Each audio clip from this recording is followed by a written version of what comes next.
Hello ನಮಸ್ಕಾರ ಸ್ನೇಹಿತರೆ. ಸಂಸದ ತೇಜಸ್ವಿ ಸೂರ್ಯ ನಿನ್ನೆ ಪಾರ್ಲಿಮೆಂಟ್ನಲ್ಲಿ ಬಹಳ ದೊಡ್ಡ ಅಬ್ಬರ, ಸಿಕ್ಕಾಪಟ್ಟೆ ದೇಶ ಪ್ರೇಮ ಉಕ್ಕಿ ಹರಿತಾ ಇತ್ತು. ಕರ್ನಾಟಕದ ಪರಿಸ್ಥಿತಿ ಸ್ಥಿತಿಗತಿ ಇದೆಲ್ಲದಕ್ಕಿಂತ ಹೆಚ್ಚಾಗಿ ರಾಷ್ಟ್ರೀಯತೆ ಇನ್ನಿತರ ಅಂಶಗಳನ್ನೇ ಒತ್ತಿ ಒತ್ತಿ ಹೇಳುವ ಮೂಲಕ ಕರ್ನಾಟಕಕ್ಕೆ ಕೇಂದ್ರ ಸರ್ಕಾರ ಇವರ ಅಭಿಮಾನದ ಮೋದಿ ಸರ್ಕಾರ ಭರಪೂರ್ತಿ ಎಲ್ಲವನ್ನು ಕೊಡ್ತಾ ಇದೆ. ಏನು ಎಲ್ಲ ಕರ್ನಾಟಕದ ರೆವಿನ್ಯೂ ಕರ್ನಾಟಕಕ್ಕೆ ಕೊಡಬೇಕಾ, ದೇಶವನ್ನು ಒಡೆಯೋ ಮಾತಾಡ್ತಾ ಇದ್ದೀರಾ, ಏನೋ ಹಲವಾರು ರೀತಿಯಲ್ಲಿ ಮಾತಾಡ್ತಾ ಹೋದರು. ಇವತ್ತು ಕಾಂಗ್ರೆಸ್ನ ಮುಖ್ಯಮಂತ್ರಿಗಳು, ಕಾಂಗ್ರೆಸ್ನ ಸಂಸದರು ಕರ್ನಾಟಕ ದಕ್ಷಿಣ ಭಾರತ ಪ್ರತ್ಯೇಕ ದೇಶ ಆಗಬೇಕು ಅನ್ನುವಂಥ ಪ್ರತ್ಯೇಕವಾದದ ಮಾತನಾಡ್ತಾ ಇದ್ದಾರೆ. ಯಾವ ಪಾರ್ಟಿ ನಾವು ದೇಶಕ್ಕೆ ಸ್ವಾತಂತ್ರ್ಯ ತಂದುಕೊಟ್ವಿ, ಮಹಾತ್ಮ ಗಾಂಧಿಯ ಪಾರ್ಟಿ ಅಂತ ತಮ್ಮನ್ನು ತಾವು ಕರ್ಕೊಳ್ತಾರೋ ದೇಶ ಒಡೆಯುವಂತ ಮಾತನ್ನು ಇವತ್ತು ಕಾಂಗ್ರೆಸ್ ಪಾರ್ಟಿಯವರು ಮಾತನಾಡ್ತಾ ಇದ್ದಾರೆ. ನಾಚಿಕೆ ಆಗಬೇಕು ಕಾಂಗ್ರೆಸ್ ಪಾರ್ಟಿಯವ್ರಿಗೆ. ಇವತ್ತು 58% ಟ್ಯಾಕ್ಸ್ ಬೆಂಗಳೂರು ಒಂದೇ ಉತ್ಪಾದನೆ ಮಾಡುತ್ತೆ ಕರ್ನಾಟಕದಲ್ಲಿ. ಹಾಗಂತ ಕಲ್ಯಾಣ ಕರ್ನಾಟಕದ ಅಭಿವೃದ್ಧಿಗೆ ಈ ಹಣವನ್ನು ವಿನಿಯೋಗಿಸಬಾರ್ದಾ, ಪೂರ್ತಿ ಇವ್ರಿಗೆ ಕೊಡಬೇಕಾ ಅಂತ ಮಾತಾಡಿದ್ರು. ನಮ್ಮ ರಾಜ್ಯದಲ್ಲಿ ಕರ್ನಾಟಕದ ಬಜೆಟ್ನಲ್ಲಿ ಸುಮಾರು 55% ಕೊಡುಗೆ ಕೇವಲ ಬೆಂಗಳೂರು ಮಹಾನಗರದ ಬರುತ್ತೆ. ನಾನು ಬೆಂಗಳೂರಿನ MP, ಬೆಂಗಳೂರಿನಲ್ಲಿ ಉತ್ಪಾದನೆಯಾಗುವಂಥ ಏನು ರೆವೆನ್ಯೂ ಇದೆ, ಟ್ಯಾಕ್ಸ್ ಏನಿದೆ, ಅದು ಕರ್ನಾಟಕಕ್ಕೆ, ಕಲ್ಯಾಣ ಕರ್ನಾಟಕಕ್ಕೆ ಹೋಗಬಾರ್ದು, ಅದನ್ನು ಉತ್ತರ ಕರ್ನಾಟಕಕ್ಕೆ ಹೋಗಬಾರ್ದು, ಅದನ್ನು ಕೋಲಾರಕ್ಕೆ ಬಳಸಬಾರ್ದು. ಈ ರೀತಿ ಆರ್ಗ್ಯುಮೆಂಟ್ ನಾನು ಮಾಡ್ಲಿಕ್ಕೆ ಸಾಧ್ಯ ಆಗುತ್ತಾ? ಮೊಟ್ಟ ಮೊದಲನೇದಾಗಿ ತೇಜಸ್ವಿ ಸೂರ್ಯ ಅವರೇ, ಈ ಎಲ್ಲ ಚರ್ಚೆಗೆ ಕಾರಣವಾದಂತಹ DK ಸುರೇಶ್ ಅವರ ಸ್ಟೇಟ್ಮೆಂಟನ್ನು ನೀವು ಸರಿಯಾಗಿ ಕೇಳಿಸ್ಕೊಂಡಿರ್ತೀರಿ, ನಿಮ್ಗೆ ಅರ್ಥನೂ ಆಗಿರುತ್ತೆ. ಇವತ್ತು ನಮ್ಮ ಬೇಡಿಕೆ ಏನಿದೆ, GST ಮತ್ತು ನಮ್ಮ ರಾಜ್ಯದಿಂದ ಬರ್ತಕ್ಕಂಥ ಕಸ್ಟಮ್ಸ್ ಇರ್ಬೋದು, ಡೈರೆಕ್ಟ್ ಟ್ಯಾಕ್ಸಸ್ ಏನು ಬರ್ತಾ ಇದೆ, ಇನ್ಕಮ್ ಟ್ಯಾಕ್ಸ್, ಅದರ ಪಾಲನ್ನ ಸರಿಯಾಗಿ ನಮಗೆ ಕೊಡಬೇಕಾಗಿದೆ. ನಮ್ಮ ಪಾಲ್ ಏನ್ ಸಿಗಬೇಕಾಗಿದೆ ಅಭಿವೃದ್ಧಿಯ ಹಣ, ಇವತ್ತು ಅಭಿವೃದ್ಧಿಯ ಹಣ ಉತ್ತರ ಭಾರತದ ಕಡೆ ಎತ್ಕೊಂಡೋಗಿ ಹಂಚ್ತಾ ಇರ್ತಕ್ಕಂಥದ್ದು ಕಾಣ್ತಾ ಇದ್ದೇವೆ. ನಮಗೆ ಎಲ್ಲ ವಿಚಾರಗಳಲ್ಲೂ ಕೂಡ ಅನ್ಯಾಯ ಆಗ್ತಾ ಇದೆ. ಇದನ್ನ ರಾಜಕೀಯವಾಗಿ ಈ ಚುನಾವಣೆಯಲ್ಲಿ ಲಾಭ ಮಾಡ್ಕೋಬೇಕು ಅಂತೇಳಿ ನಿಮಗೆ ಎಷ್ಟು ಅನುಕೂಲ ಆಗುತ್ತೋ ಆ ಮಟ್ಟಿಗೆ ತಿರುಚಿ ಲಾಭ ಮಾಡ್ಕೊಳ್ಳೋದಕ್ಕೆ ಪ್ರಯತ್ನ ಪಡ್ತಾ ಇದ್ದೀರಾ. ಜನರೇನು ಮೂರ್ಖರಲ್ಲ, ಅರ್ಥ ಮಾಡ್ಕೊತಿದ್ದಾರೆ, ನೋಡ್ತಾನೂ ಇದ್ದಾರೆ. ಇದನ್ನ ಯಾವ ತರ ನೀವು ತಿರುಚ್ತಾ ಇದ್ದೀರಾ, ಯಾವ ತರ ನೀವು ಪಲಾಯನ ಮಾಡ್ತಾ ಇದ್ದೀರಾ ಅನ್ನೋದು ಬಹಳ ಸ್ಪಷ್ಟವಾಗಿ ಅರ್ಥ ಆಗ್ತದೆ. ಮೊಟ್ಟ ಮೊದಲನೇದಾಗಿ ಕರ್ನಾಟಕ ಕೇಂದ್ರಕ್ಕೆ ಕೊಡ್ತಾ ಇರುವಂತ ಹಣ ಎಷ್ಟು, ಕೇಂದ್ರದಿಂದ ವಾಪಸ್ ಇಲ್ಲಿಗೆ ಎಷ್ಟು ಬರ್ತಾ ಇರೋದು ಅನ್ನೋದ್ರ ಬಗ್ಗೆ ಕ್ಲಾರಿಟಿ ನಿಮ್ಗೆ ಚೆನ್ನಾಗಿರುತ್ತೆ, ತುಂಬ ಚೆನ್ನಾಗಿರುತ್ತೆ. ಕರ್ನಾಟಕದಲ್ಲಿ ಹುಟ್ಟುವಂಥ ರೆವಿನ್ಯೂ ಪೂರಾ ನಮಗೆ ಬೇಕು, ಬೇರೆ ರಾಜ್ಯಗಳಿಗೆ ಬೇರೆ ಕಡೆ ಕೊಡಲೇಬಾರ್ದು ಅನ್ನೋ ವಾದವನ್ನು ಅಲ್ಲಿ ಮಾಡಲೇ ಇಲ್ಲ. ಉತ್ತರ ಪ್ರದೇಶಕ್ಕೆ ತೆರಿಗೆ ಪಾಲು ಸುಮಾರು 2,80,000 ಕೋಟಿ ಸಿಗುತ್ತೆ. ನಮ್ಗೆ ಈ ವರ್ಷ ಎಷ್ಟು ಸಿಗ್ತದೆ ಗೊತ್ತಾ? 50,257 ಕೋಟಿ ರೂಪಾಯಿಗಳು. ಆದರೆ ಕರ್ನಾಟಕ ಇಡೀ ದೇಶದಲ್ಲಿ ತೆರಿಗೆ ಹೆಚ್ಚು ಮಾಡತಕ್ಕಂಥ ರಾಜ್ಯಗಳಲ್ಲಿ 2ನೇ ರಾಜ್ಯ. GST ಕಲೆಕ್ಷನ್ ಇರ್ಬೋದು, ಇನ್ಕಮ್ ಟ್ಯಾಕ್ಸ್ ಇರ್ಬೋದು, ಕಾರ್ಪೊರೇಟ್ ಟ್ಯಾಕ್ಸ್ ಇರ್ಬೋದು, ಕಸ್ಟಮ್ಸ್ ಡ್ಯೂಟಿ ಇರ್ಬೋದು, ಸೆಸ್ ಸರ್ಚಾರ್ಜ್ ಇರ್ಬೋದು, as for the tax collection is concern. ಮತ್ತೆ ನಮಗೆ ಯಾಕೆ ನ್ಯಾಯ? 100 ರೂಪಾಯಿಗೆ 12ರಿಂದ 13 ರೂಪಾಯಿ ವಾಪಸ್ ಕೊಡ್ತಾ ಇದ್ದೀರಾ. 100 ರೂಪಾಯಿ ತಗೊಂಡು 12ರಿಂದ 13 ರೂಪಾಯಿ ಅಷ್ಟೇ ವಾಪಸ್ ತಗೋತಿದ್ದೀರಾ. ಇದು ಸರಿಯಲ್ಲ. ನಮಗೂ ಬೇಕಲ್ಲ ಅಭಿವೃದ್ಧಿ. ರೆವಿನ್ಯೂ ಜನರೇಟ್ ಆಗೋ ಜಾಗಕ್ಕೆ ನೀವು ರೆವಿನ್ಯೂ ಕೊಡದೇ ಇದ್ರೆ ಡೆವಲಪ್ಮೆಂಟ್ ಹೇಗೆ ಸಾಧ್ಯ ಆಗುತ್ತೆ? ಡೆವಲಪ್ಮೆಂಟ್ ಆಗದೆ ಮತ್ತಷ್ಟು ರೆವಿನ್ಯೂ ಹೇಗೆ ಜನರೇಟ್ ಆಗುತ್ತೆ? ಈ ಕಾನ್ಸೆಪ್ಟಲ್ಲಿ ಅವರು ಮಾತಾಡಿದ್ದು ಒಂದು ಕಾಂಗ್ರೆಸ್ ಸರ್ಕಾರ ಇದೆ ಅನ್ನೋ ಒಂದು ಕಾರಣಕ್ಕೋಸ್ಕರ, ಕಾಂಗ್ರೆಸ್ ಆಡಳಿತಕ್ಕೆ ಬಂತು ಅನ್ನೋ ಕಾರಣಕ್ಕೋಸ್ಕರ ಈ ಥರದ ತಾರತಮ್ಯ ಸರಿಯಲ್ಲ. ಅತ್ಯಂತ ಕಡಿಮೆ ರೆವಿನ್ಯೂ ಕಂಪೇರ್ ಟು ಕರ್ನಾಟಕ, ಕಡಿಮೆ ಜನರೇಟ್ ಆಗುವಂಥ ಗುಜರಾತ್ ಇರ್ಬೋದು, ಉತ್ತರ ಪ್ರದೇಶ ಇರ್ಬೋದು, ಇಲ್ಲಿಗೆ ಅತಿ ಹೆಚ್ಚು ರೆವಿನ್ಯೂಗಳನ್ನು ನಿಮ್ಮ ಸ್ವಂತ ಊರು, ನಿಮ್ಮ ಹುಟ್ಟೂರು, ನಿಮಗೆ ಅನುಕೂಲಸ್ಥ ಊರುಗಳು, ನಿಮಗೆ ಲಾಭ ತಂದು ಕೊಡುವ ಊರುಗಳು, ಈ ಇನ್ನಿತರ ಅಂಶಗಳ ಆಧಾರದಲ್ಲಿ ಅವರಿಗೆ ಸುಭಿಕ್ಷವಾಗಿ ತಿನ್ನೋಕೆ ಕೊಟ್ಟು ನಮಗೆ ಅನ್ಯಾಯ ಮಾಡ್ತಿದ್ದಾರಲ್ಲ, ಇದು ಸರಿನಾ? ಈ ಕಾರಣಕ್ಕೆ ಮನೆಯ ಯಜಮಾನ ಮಾಡುವಂತಹ ತಾರತಮ್ಯದ ವಿರುದ್ಧ ಆ ಮನೆಯಲ್ಲಿರುವಂಥ ಮಕ್ಕಳುಗಳು ಸಿಡಿದೇಳುವ ಸಾಧ್ಯತೆ ಇದೆ ಅಂತಲೇ ಅವ್ರು ಮಾತಾಡಿದ್ದು. ಇದನ್ನು ನಾವು ತುಂಬ ಸಲ ಹೇಳುವಾಯ್ತು. ಆದರೆ ನೀವು ಇದನ್ನು ತಿರ್ಸಿ ಪೂರಾ ರೆವಿನ್ಯೂ ಕರ್ನಾಟಕದಲ್ಲಿ ಹುಟ್ಟುವ 100 ರೂಪಾಯಿ ಕರ್ನಾಟಕಕ್ಕೆ ಬೇಕು ಅನ್ನೋ ಆ್ಯಂಗಲ್ನಲ್ಲಿ ಅವ್ರು ಹೇಳಿದ್ರು ಅಂತ ವಾದವನ್ನು ಮಂಡಿಸ್ತಾ ಇದ್ದೀರಾ ನೀವು. ಒಂಥರ ಚೈಲ್ಡಿಶ್ ಬಿಹೇವಿಯರ್. ಅದನ್ನು ಎಲ್ಲರೂ ಅಪ್ ಟು ನಿರ್ಮಲಾ ಸೀತಾರಾಮನಿಂದ ಹಿಡಿದು ಪ್ರಧಾನಿ ನರೇಂದ್ರ ಮೋದಿ ಅವ್ರಿಗೂ ಕೂಡ ಇದನ್ನೇ ಹೇಳ್ತಾ ಬಂದಿದ್ದೀರಾ.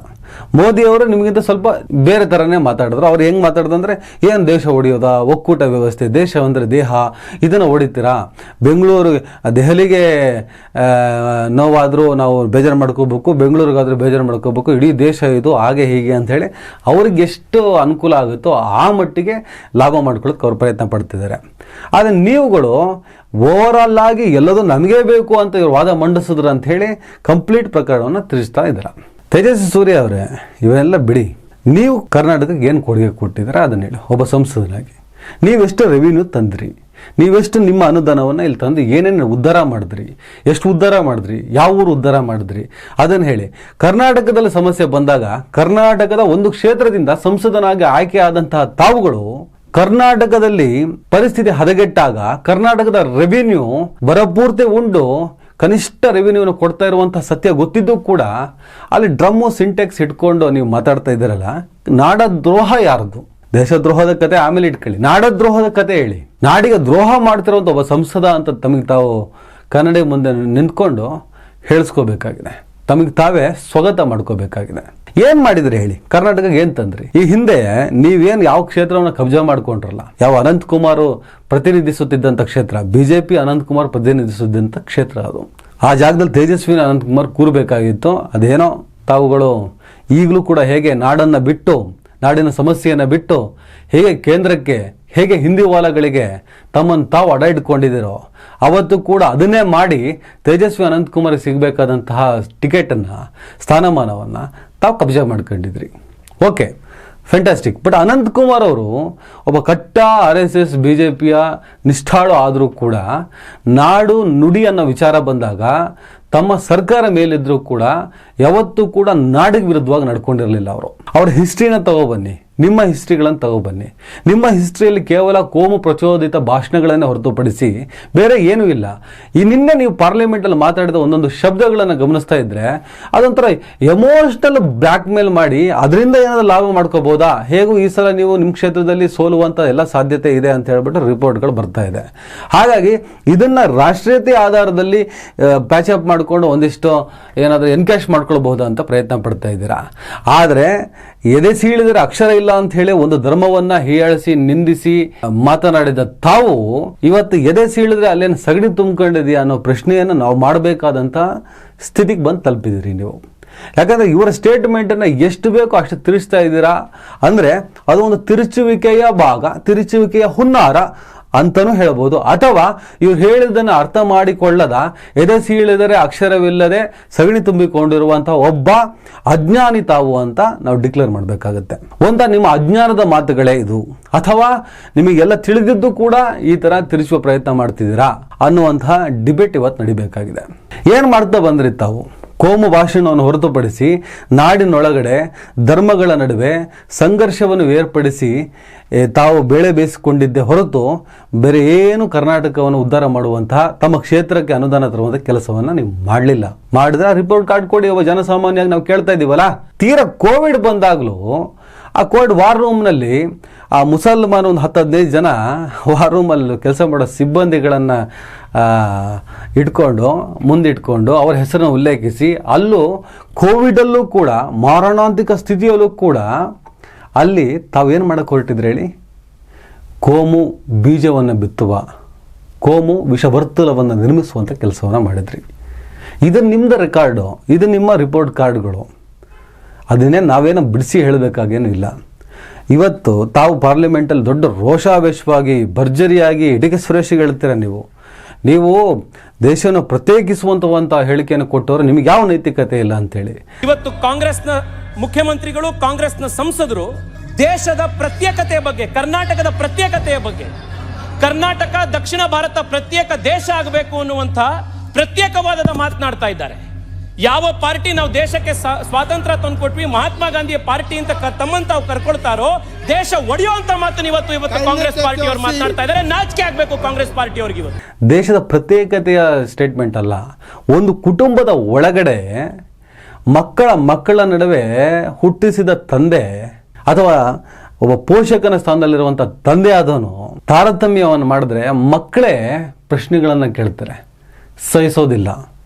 ದುಡಿಯುವ ಮಕ್ಕಳನ್ನು ನೀವು ಕಡೆಗಣಿಸಿ ದುಡಿಯದ ಕೇವಲ ಬೂಟಾಟಿಕೆ ಮಾಡುವ, ಬರೀ ಮಾತನ್ನೇ ಆಡುವ, ತಮಗೆ ಅನುಕೂಲ ಮಾಡಿಕೊಳ್ಳುವ, ತಮಗೆ ಬಕೆಟ್ ಹಿಡಿಯುವ, ತಮ್ಮನ್ನು ಆಧರಿಸುವ, ಆರಾಧಿಸುವ ಮಕ್ಕಳಿಗೆ ಇವರು ದುಡಿಮೆಯ ಭಾಗವನ್ನು ಸಂಪೂರ್ಣವಾಗಿ ಕೊಟ್ಟಿದ್ದೆ, ಒಂದು 90% ಕೊಟ್ಟು ಒಂದು 10% ಇವನಿಗೆ ಕೊಟ್ಟರೆ ದುಡಿಯುವ ಮಕ್ಕಳಿಗೆ ಸಂಕಟ ಆಗ್ತದೆ. ಅವನಿಗೂ ಬೇಡವಾ?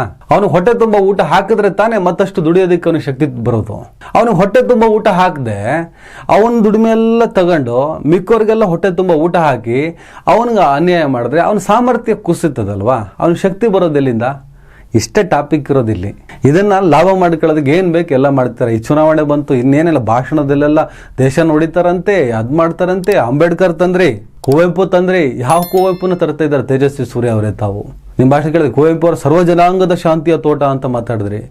ನಿಮ್ಮ ಜೊತೆ ಇರುವಂಥ ಒಂದು ಸರ್ಕಲ್ಲು, ನಿಮ್ಮ ಜೊತೆ ನಿಂತವರು ಕೆಲವರು ಕುವೆಂಪು ನಾಡಗೀತೆಯನ್ನು ತಿರುಚಿ ಇಡೀ ಕರ್ನಾಟಕದಲ್ಲಿ ಅವ್ರ ವಿರುದ್ಧ ಹೋರಾಟ ನಡೀತು. ಯಾವುದೋ ಒಂದು ನಾಡಗೀತೆಯನ್ನು ಹೇಳಿದ್ರೆ ನೀವು ಸರ್ವ ಜನಾಂಗದ ಶಾಂತಿಯ ತೋಟ, ರಸಿಕರ ಕಂಗಳ ಸೆಳೆಯುವ ನೋಟ, ಏನೋ ತುಂಬ ಭಾಳ ಕುವೆಂಪು ಅವರ ಅಭಿಮಾನವನ್ನು ಉಕ್ಕಿ ಏನೋ ಹರಿತಿದೆ ನಿಮ್ಮಲ್ಲಿ ಅನ್ನೋ ಥರ ಮಾತಾಡಿದ್ರಿ. ರಾಷ್ಟ್ರಕವಿ ಕುವೆಂಪು ಅವರು ಪ್ರತ್ಯೇಕತಾವಾದದ ಬಗ್ಗೆ ಮಾತನಾಡ್ತಾ ಹೀಗೆ ಹೇಳಿದ್ರು, ಪ್ರತ್ಯೇಕತೆಗಾಗಲಿ ವಿರೋಧಕ್ಕಾಗಲಿ ಸ್ವಲ್ಪವೂ ಅವಕಾಶ ಇರಬಾರದು. ಭರತಖಂಡದ ಮರದ ಬುಡ, ಪ್ರಾಂತಗಳೇ ಅದರ ಕೊಂಬೆಗಳು, ಬುಡ ಕಡಿದ ಮೇಲೆ ಕೊಂಬೆಗಳು ಅಲ್ಲೇ ಇರುತ್ತವೆಯೇ? ನಾವು ಭಾರತೀಯರಾದುದರಿಂದ ಕನ್ನಡಿಗರಾಗಿದ್ದೇವೆ, ಭಾರತೀಯರಲ್ಲದವರು ಕನ್ನಡಿಗರೇ ಅಲ್ಲ. ಈ ಭಾವನೆಯನ್ನೆಂದೂ ಮರೆಯಬಾರದು. ಅದು ನಮ್ಮ ಜೀವನದ ಮೂಲ ಮಂತ್ರವಾಗಬೇಕು, ನಮ್ಮೆಲ್ಲ ವ್ಯವಹಾರಗಳ ಸೂತ್ರವಾಗಬೇಕು ಅಂತ ಕುವೆಂಪು ಅವರು ಹೇಳಿದ್ರು. ಕುವೆಂಪು ಅವರ ಆಶಯಕ್ಕೂ ಕೂಡ ಇವತ್ತು ಕಾಂಗ್ರೆಸ್ ಪಾರ್ಟಿ ಇವತ್ತು ವಿರೋಧವಾಗಿ ನಡ್ಕೊಳ್ತಾ ಇದೆ. ನಮ್ಮ ರಾಷ್ಟ್ರಕವಿ ಕುವೆಂಪು ಅವ್ರಿಗೂ ಕೂಡ ಪ್ರತ್ಯೇಕತಾವಾದದ ಮಾತನಾಡಿ ನೀವು ವಿರೋಧ ಮಾಡಿದ್ದೀರಿ, ಅಪಮಾನ ಮಾಡಿದ್ದೀರಿ. ಅದೇ ನಿಮ್ಮ ಜೊತೆ ಇರುವಂಥ ನಿಮ್ಮ ಸಹಪಾಠಿಗಳೇ ನಾಡಗೀತೆಯನ್ನು ತಿರುಚಿ ಪಠ್ಯ ಪುಸ್ತಕದಲ್ಲಿ ಏನೆಲ್ಲ ಕಥೆಗಳನ್ನು ಮಾಡಿ ಏನೆಲ್ಲ ಮಾಡಿದ್ರು ಅನ್ನೋದು ಇವತ್ತು ಬಟಾಬಯಲು, ಜಗಜ್ಜಾಹೀರು. ಇದು ಯಾವುದಕ್ಕೂ ವಿವರಣೆಗಳು ಬೇಕಾಗಿಲ್ಲ. ನಾಡಿಗೆ ನೀವೆಷ್ಟು ಸಲ್ಲಿದಿರಿ, ಕುವೆಂಪುಗೆ ನೀವೆಷ್ಟು ಸಲ್ಲಿದಿರಿ, ನಾಡಿಗೆ ನೀವೆಷ್ಟು ಅನುಕೂಲ ಮಾಡಿಕೊಟ್ಟಿದ್ದೀರಿ, ನಾಡಿಗೆ ನೀವೆಷ್ಟು ದ್ರೋಹ ಮಾಡಿದಿರಿ, ಎಲ್ಲ ರಿಪೋರ್ಟ್ ಕಾರ್ಡ್ಗಳಿದ್ದಾವೆ. ನಾಡಿನ ಒಳಗಡೆ ಕರ್ನಾಟಕದ ಸಮಾಜವಾದಿ ನಾಡು, ಬಸವಣ್ಣರ ತತ್ವ, ಕುವೆಂಪು ಆದರ್ಶ, ಈ ಶರಣರ ಈ ನಾಡಿನ ಒಳಗಡೆ ಕೋಮುವಾದವನ್ನು ಒಕ್ಕಿ ಹರಿಸಿದ ಒಂದು ಸಮುದಾಯವನ್ನು ಅಕ್ಷರ ಇಲ್ದವರು ಹಾಗೆ ಗುಜರಿ ಅದು ಏನೆಲ್ಲ ಅರ್ಥ ಬರೋ ಥರ ಮಾತನಾಡಿದ ತಾವು ಇವತ್ತು ಭಾಳ ದೊಡ್ಡ ದೇಶಭಕ್ತರ ಥರ ಮಾತಾಡ್ತಿದ್ದೀರಾ. ಆ ದೇಶಭಕ್ತಿಯ ಮಾತು, ರಾಷ್ಟ್ರೀಯತೆಯ ಮಾತು, ಇಂಥ ಭಾಷಣಗಳು, ಇಂಥ ಪೊಳ್ಳುಗಳು ನಿಮ್ಮ ಹಿಸ್ಟ್ರಿ ಅಲ್ಲೇ ಇದೆ. ಆದರೆ ನಾಡಿಗೆ ಏನು ಮಾಡಿದಿರಿ? ನಾಡಿಗೆ ಏನು ಮಾಡಿದ್ರಿ? ಯಾವುದೋ ಕಲ್ಯಾಣ ಕರ್ನಾಟಕಕ್ಕೆ ಬೆಂಗಳೂರದೆಲ್ಲ ಕೊಡಬಾರ್ದು, ಬೆಂಗಳೂರದ್ದು ಎಲ್ಲ ತಗೊಂಡೋಗಿ ಅಲ್ಲಿ ಕೊಟ್ಟರೆ ಬೆಂಗಳೂರು ಮಾತಾಡ್ತದೆ ಸ್ವಾಮಿ. ಬೆಂಗಳೂರು ಜಾಸ್ತಿ ರೆವಿನ್ಯೂ ಜನರೇಟ್ ಮಾಡ್ತಾ ಇದೆ ಅಂದರೆ ಬೆಂಗಳೂರಿಗೆ ರೆವಿನ್ಯೂ ಜನರೇಟ್ ಮಾಡೋದಕ್ಕೆ ಏನು ಬೇಕು, ಏನು ಸಂಪನ್ಮೂಲ ಬೇಕು, ಅವ್ರು ಎಷ್ಟು ಕೊಡ್ತಾ ಇದ್ದಾರೆ, ಅದರ ಎಷ್ಟು ಪ್ರಮಾಣದಲ್ಲಿ ಇವ್ರಿಗೆ ಕೊಟ್ಟರೆ ಆ ರೆವಿನ್ಯೂ ಮತ್ತಷ್ಟು ಜನರೇಟ್ ಆಗುತ್ತೆ ಅಂತ ಇವರಿಗೆ ಇಲ್ಲಿನ ಸಂಖ್ಯೆ ಇದಕ್ಕೆ ಅನುಗುಣವಾಗಿ ಇಲ್ಲಿ ವಿನಿಯೋಗ ಮಾಡಿ ಹಣವನ್ನು ಬಾಕಿ ಉಳಿದಿದ್ದು ಅವ್ರಿಗೆ ಎಷ್ಟು ಬೇಕು, ಅಲ್ಲಿನ ಜನಸಂಖ್ಯೆ ಏನು, ಅಲ್ಲಿನ ಆದ್ಯತೆ ಏನು, ಅಲ್ಲಿಗೆ ಪೂರೈಕೆ ಮಾಡೋದು. ಇದಿಷ್ಟೇ ಇರೋದು ಸೂತ್ರ. ಪೂರಾ ತಗೊಂಡಾಗ ಅಲ್ಲಿ ಕೊಡ್ತೀವಿ, ನಿಮ್ಗೇನು ಕೊಡಲ್ಲ ಅಂದರೆ ಬೆಂಗಳೂರು 58% ರೆವಿನ್ಯೂ ಜನರೇಟ್ ಮಾಡುತ್ತೆ ಅಂದರೆ 2% ಇವ್ರಿಗೆ ಕೊಟ್ಟು 52 ಎಲ್ಲ ಕಡೆ ಹಂಚಿಬಿಟ್ರೆ ಅಲ್ಲಿ ಪ್ರಶ್ನೆ. ಅದು ಪಾಯಿಂಟ್ ಇರೋದು. 58% ಅಲ್ಲಿಗೆ ಕೊಡಿ, ಇವತ್ತು 58% ನಮಗೆ ವಾಪಸ್ ಕೊಡಿ. ಇದನ್ನು ಯಾರು ಕೇಳಿಲ್ವಲ್ಲ? ಇದನ್ನ ಯಾರಾದ್ರು ಕೇಳಿದ್ರ? ಕರ್ನಾಟಕ ನಾವು ಜನರೇಟ್ ಮಾಡುವಂಥ ರೆವಿನ್ಯೂ ಪೂರಾ ನಮಗೆ ಕೊಡಿ, ಯಾರಿಗೂ ಕೊಡಬೇಡಿ ಅಂತ ಕೇಳಿದ್ರಾ? ನೀವು ಮಾಡಿದ್ದೇನು? 13% ವಾಪಸ್ ಕೊಡ್ತಾ ಇದ್ದೀರಾ, 87% ನೀವು ಬೇರೆ ಕಡೆ ಕೊಡ್ತಾ ಇದ್ದೀರಾ. ಈ 13% ರೆವಿನ್ಯೂ ಇನ್ನಷ್ಟು ಜನರೇಟ್ ಎಲ್ಲ ಆಗುತ್ತೆ. ಇಲ್ಲಿ ಇನ್ವೆಸ್ಟ್ ಮಾಡದೆ ಹೇಗ್ರಿ ಪ್ರಾಡಕ್ಟ್ ಹುಟ್ಟುತ್ತೆ? ಮಾತಿದ್ರೆ ಕಲ್ಯಾಣ ಕರ್ನಾಟಕ ಬೆಂಗಳೂರು ಅಂತ ಉದಾಹರಣೆ ಕೊಡ್ತೀರಾ. ಹಣ ಸ್ವಾಮಿ, ಬೆಂಗಳೂರಿನ ಜನಸಂಖ್ಯೆ 1.25 ಕೋಟಿ ಇದೆ. ಕರ್ನಾಟಕದ ಜನಸಂಖ್ಯೆ 7-8 ಕೋಟಿಯಲ್ಲಿ 1.25 ಕೋಟಿಗೆ ಬೆಂಗಳೂರಲ್ಲಿ ಬದುಕ್ತಾ ಇದ್ದಾರೆ. ಬೆಂಗಳೂರು ಬದುಕ್ತಿರೋ ಜನ ಯಾರು? ಯಾವ ಊರವರು? ಇಲ್ಲೂ ಕೂಡ ಉತ್ತರ ಕರ್ನಾಟಕದ ಜನ ಬರ್ತಾರೆ. ಬೆಂಗಳೂರಲ್ಲಿ ರೆವಿನ್ಯೂ ಏನು ಜನರೇಟ್ ಆಗುತ್ತೆ ಅದರಲ್ಲಿ ಉತ್ತರ ಕರ್ನಾಟಕದವರ ಪಾಲು ಇದೆ, ಕಲ್ಯಾಣ ಕರ್ನಾಟಕದವರ ಪಾಲು ಇದೆ, ಮಲೆನಾಡಿಗರ ಪಾಲು ಇದೆ, ಕರಾವಳಿಗರ ಪಾಲು ಇದೆ, ಪರ ರಾಜ್ಯದವರ ಪಾಲು ಇದೆ, ಎಲ್ಲರ ಪಾಲು ಇದೆ. ಎಲ್ಲರೂ ದುಡಿತಾರೆ, ಇಲ್ಲಿ ರೆವಿನ್ಯೂ ಜನರೇಟ್ ಆಗುತ್ತೆ. ಅದೇ ನೀವು ಹಿಂದಿ ವಾಲಗಳಿಗೇನು ಬಕೆಟ್ ಹಿಡಿತಿದ್ರಲ್ಲ, ಅದೇ ಹಿಂದಿ ವಾಲಗಳು ಕೂಡ ಇಲ್ಲಿ ತುಂಬ ಆಳವಾಗಿ ಬೇರೂರಿದ್ದಾರೆ. ಆದರೆ ಅವರು ಇಲ್ಲಿ ದುಡಿತಾರೆ, ತಮ್ಮ ಊರಿಗೆ ಹೋಗ್ಬಿಟ್ಟು ಇನ್ವೆಸ್ಟ್ ಮಾಡ್ತಾರೆ. ಅವರ ಬಗ್ಗೆ ನೀವು ಯಾರು ಮಾತಾಡೋದಿಲ್ಲ. ಯಾಕಂದರೆ ನೀವು ಹಿಂದಿ ವಾಲಗಳ ಜೊತೆ ನಿಂತವರು, ಹಿಂದಿ ವಾಲಗಳಿಗೆ ಹಿಂದೆ ನಿಂತವರು. ಅನಂತಕುಮಾರ್ ಅಂತ ಪಕ್ಷ ಯಾವುದೇ ಆದ್ರೇನು ನಾಡು ಅಂತ ವಿಚಾರ ಬಂದಾಗ ನಾಡಿನ ಪರವಾಗಿ ನಿಲ್ಲುವಂಥ ಅನಂತಕುಮಾರ್ ಇರ್ಬೋದು. ಇವತ್ತು ಯಾವುದು ಬೇಡ, ನೀವು ಇಷ್ಟೆಲ್ಲ ಮಾತಾಡೋದಕ್ಕೆ ಖುದ್ದು ಯಡಿಯೂರಪ್ಪನ ಯಾವ ಸ್ಥಾನದಲ್ಲಿ ಇಟ್ಟಿದ್ದಾರೆ ಹೇಳಿ? ಅವ್ರಿಗೊಂದು ಅಪಾಯಿಂಟ್ಮೆಂಟ್ ಸಿಗಲ್ಲ ಡೆಲ್ಲೀಲಿ. ಈ ಪರಿಸ್ಥಿತಿ ಇದೆ ಅಂತ ಹೇಳ್ಬಿಟ್ಟು ಮಾತಾಡ್ತಾರೆ. ಹಲವಾರು ಸಭೆ ಸಮಾರಂಭಗಳಲ್ಲಿ, ಚರ್ಚಾ ವೇದಿಕೆಗಳಲ್ಲಿ ಕೇಳ್ಪಟ್ಟಿದ್ದೀನಿ ಅದು. ಒಬ್ಬ ಯಡಿಯೂರಪ್ಪನ ಸ್ಥಿತಿ ಏನಾಯಿತು? ಅವರಿಗೆ ಒಂದು 5 ವರ್ಷ ಮುಖ್ಯಮಂತ್ರಿಯಾಗಿ ಆಡಳಿತ ಮಾಡೋಕ್ಕೆ ಬಿಟ್ಟಿಲ್ಲ ನೀವು. ಯಾಕಂದರೆ ನಾಡು ನುಡಿಯ ಪರವಾಗಿದ್ದಂಥ ವ್ಯಕ್ತಿ ಯಡಿಯೂರಪ್ಪ. ನಾಡು ನುಡಿ ವಿಚಾರದ ಪರವಾಗಿ ಅತಿ ಹೆಚ್ಚಿದ್ದವರು. ಅವ್ರ ವೈಯಕ್ತಿಕವಾಗಿ ಏನೇ ಇರಲಿ, ನಾಡು ನುಡಿ ಬಂದಾಗ ಯಡಿಯೂರಪ್ಪ ವಾಯ್ಸ್ ಧ್ವನಿ ಎತ್ತಿದ್ದವರು. ಯಾವಾಗ ನಾಡು ನುಡಿ ಅಂತ ಇರ್ತಾರೋ, ಹಿಂದಿ ವಾಲಗಳಿಗೆ ಯಾವತ್ತು ಇವರು ತಲೆ ಬಾಗಿಸೋದಿಲ್ವೋ, ಆ ಕಾರಣಕ್ಕೆ ಅವರ ನೆಟ್ಟಿಗೆ ಒಂದು ಮುಖ್ಯಮಂತ್ರಿಯಾಗಿ ಆಳ್ವಿಕೆ ಮಾಡೋಕ್ಕೆ ಬಿಡಲಿಲ್ಲ. ಬಲವಂತವಾಗಿ ಇಳಿಸೋ ಪ್ರಯತ್ನವನ್ನೇ ಮಾಡಿದ್ರಿ. ನೀವುಗಳು ಈಗ ಕಾಂಗ್ರೆಸ್ಸಿಗಾಗಲಿ ಸುರೇಶ್ಗಾಗಲಿ ಇನ್ನೊಬ್ರಿಗೆ ಬುದ್ಧಿ ಹೇಳಕ್ಕೆ ಹೊರಟಿದ್ದೀರಾ. ಈ ಥರದ ಸ್ಥಿತಿಯಲ್ಲಿರುವ ನೀವು ಇವತ್ತು ಪಾರ್ಲಿಮೆಂಟ್ನಲ್ಲಿ ದೊಡ್ಡ ದೇಶಭಕ್ತ ಅಂತ ಮಾತಾಡ್ತಾ ಇದ್ದೀರಾ. ಸರ್, ಒಂದ್ 2 ನಿಮಿಷ ಸುಮ್ಮನಿರಿ ನೀವು. ದಯವಿಟ್ಟು 2 ನಿಮಿಷ ಸುಮ್ಮನಿರಿ. ಸುರೇಶ್ ಅವರೇ, ದೇಶ ವಿಭಜನೆಯ ಮಾತನಾಡ್ತಾ ಇರುವಂತವ್ರು ನೀವು. ನಿಮಗೆ ಈ ಸಂಸತ್ನಲ್ಲಿ ಮಾತಾಡೋ ಹಕ್ಕಿಲ್ಲ. ದಯವಿಟ್ಟು ಸುಮ್ ಕೂತ್ಕೊಳ್ಳಿ ನೀವು. ಸ್ನೇಹಿತರೆ, ಫ್ಯಾಕ್ಟ್ ಅರ್ಥ ಮಾಡ್ಕೊಳ್ಳಿ. ಸುರೇಶ್ ಹೇಳೋದು ವೆರಿ ಸಿಂಪಲ್. ಕರ್ನಾಟಕದಲ್ಲಿ ಜನರೇಟ್ ಆಗುವಂಥ ಏನು ತೆರಿಗೆ ಇದೆ, ಆ 100 ರೂಪಾಯಿ ಅದು ಸೆಂಟ್ರಲ್ ಗೌರ್ಮೆಂಟ್ ತಗೊಂಡು 13 ರೂಪಾಯಿ ವಾಪಸ್ ಕೊಡ್ತಾ ಇದೆ. ಬರೀ 13 ರೂಪಾಯಿ ಇಟ್ಕೊಂಡು ಏನು ಮಾಡೋಕ್ಕೆ ಸಾಧ್ಯ? ಇವ್ರಿಗೆ ಎಷ್ಟು ಬರಬೇಕು? ಈ ಹಿಂದೆ ಅದಕ್ಕೊಂದು ಕಾನೂನು ಕೂಡ ರಚನೆ ಆಗಿದೆ ಅಲ್ವಾ? ಟ್ಯಾಕ್ಸ್ಗಳು ಯಾವ ಥರ ಹಂಚಿಕೆ ಆಗಬೇಕು ಒಕ್ಕೂಟ ವ್ಯವಸ್ಥೆಯಲ್ಲಿ, ಎಲ್ಲಿಂದ ಪಡೆದಿರ್ತೀವಿ ಅವ್ರಿಗೆ ಎಷ್ಟು ಕೊಡಬೇಕಾಗತ್ತೆ. ಹಾಗೆ ಕೊಡದೇ ಇದ್ದರೆ ಅಲ್ಲಿನ ಡೆವಲಪ್ಮೆಂಟ್ ಮತ್ತಷ್ಟು ರೆವಿನ್ಯೂ ಜನರೇಟ್ ಆಗುವ ವಿಚಾರದಲ್ಲಿ ಯಾವ ರೀತಿಯಲ್ಲಿ ಹಿನ್ನಡೆ ಆಗ್ತದೆ. ಇದೆಲ್ಲ ಕಾನ್ಸೆಪ್ಟ್ಗಳಿದಾವೆ ಇಲ್ಲಿ. ಬರೀ ರಾಜಕೀಯವಾಗಿ ತಮ್ಮ ಪಕ್ಷ ಎಲ್ಲಿದೆಯೋ ಅಲ್ಲಿ ಜಾಸ್ತಿ ಕೊಡ್ಕೊಂಡು, ತಮ್ಗೆ ಅನುಕೂಲ ಎಲ್ಲಾಗ್ತದೋ ಅಲ್ಲಿ ಜಾಸ್ತಿ ಕೊಡ್ಕೊಂಡು, ಇಲ್ಲಿ ಯಾವುದೋ ಭಿಕ್ಷೆ ಹಾಕ್ತಾ ಇದ್ದರೆ ಸಹಜವಾಗಿ ಪ್ರಶ್ನೆಗಳು ಹೇಳ್ತವೆ. ಹಾಗಾಗಿ ಇವರಿಗೆ ಎಲ್ಲ ರೀತಿಯಲ್ಲಿ ಕೇಳಿ ಬೇಡಿ ಕಾಡಿ ಬೇಡಿ ಪ್ರತಿಭಟನೆ ಚಳವಳಿ ಎಲ್ಲ ಮಾಡಿದ್ರೂ ಕೂಡ ಐ ಡೋಂಟ್ ಕೇರ್ ಇದ್ದಾಗ ಸುಮ್ಮನೆ ಈ ಥರ ಮಾಡ್ತಾ ಇದ್ದರೆ ಪ್ರತ್ಯೇಕವಾಗಿ ಪ್ರತ್ಯೇಕತೆಯ ವಾದ ಬಂದೇ ಬರ್ತದೆ ಅನ್ನುವಂಥ ಆ್ಯಂಗಲಲ್ಲಿ ಮಾತಾಡ್ತಾರೆ. ಏನು ದೇಶ ಹೊಡೆಯೋ ಮಾತಲ್ಲ ಅದು. ಇವರೀಗ ಅದು ದೇಶ ಹೊಡೆಯೋ ಮಾತು ಅಂತಲೇ ಮಾರ್ಕೆಟ್ ಮಾಡಿ ಅದನ್ನು ಲಾಭ ಮಾಡ್ಕೊಳ್ಳೋಕ್ಕೆ ಪ್ರಯತ್ನ ಪಡ್ತಿದ್ದಾರೆ. ಇವ್ರು ಯಾರು ಕೂಡ ನಾಡಿಗೆ ಸಲ್ಲಿಲ್ಲ, ನಾಡಿಗೆ ಅನುಕೂಲ ಮಾಡಿಕೊಡ್ಲಿಲ್ಲ.